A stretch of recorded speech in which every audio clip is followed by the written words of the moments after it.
ready!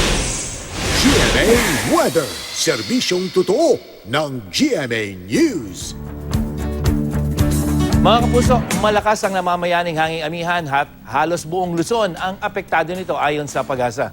At sa wind forecast ng Metro Weather, makikita natin itong hanging amihan. Pero kung mapapansin nyo mga kapuso, dito nanggagaling sa isang high pressure area na malayo na dito sa mainland. Kaya yung daladala niyang hangin, hindi ganun kalamig. At halos nanggagaling na rin dito sa karagatan, maging dito sa ibang bahagi ng ating bansa. At bunsod ng amihan ay nagbabala ang Pag-asa sa matataas na alon sa mga dagat, sakop naman ng probinsya ng Batanes, dyan sa mga hilagang baybayin ng Ilocos Norte at Cagayan, at maging sa silangang baybayin ng probinsya ng Quezon, dyan sa Bicol Region, kasama na ang Samar Island. Kaya huwag munang pumalaot ang mga maliliit na sasakyang pandagat. Sa rainfall forecast ng Metro Weather, makikitang aliwala sa malaking bahagi ng Luzon sa umaga, pero sa hapon, meron kang mga kulay dilaw dyan. Yan yung mga pag-ulan dyan sa may Cordillera at Ilocos Region.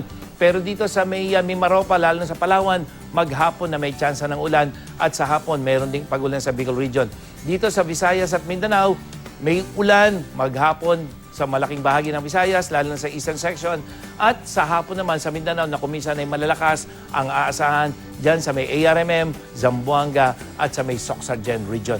At tingnan naman natin ang posibleng init factor o yung heat index sa ilang panig ng bansa, maalinsangan sa Cabanatuan sa 40 degrees Celsius. Ngayong araw na ito, Legazpi 36, sa Catbalogan at Cebu 37 at 38, at sa Cagayan de Oro, Zamboanga, maalinsangan din sa 39 degrees Celsius. At dito sa Metro Manila, mababa ang tsansa ng ulan sa umaga, maalinsangan pagdating ng tanghali 36 degrees Celsius, pero may posibilidad ng mahinang ulan mga kapuso pagdating sa hapon, kaya I am ready po tayo sa maalinsangang panahon at mga pag-ulan pagdating naman ng hapon.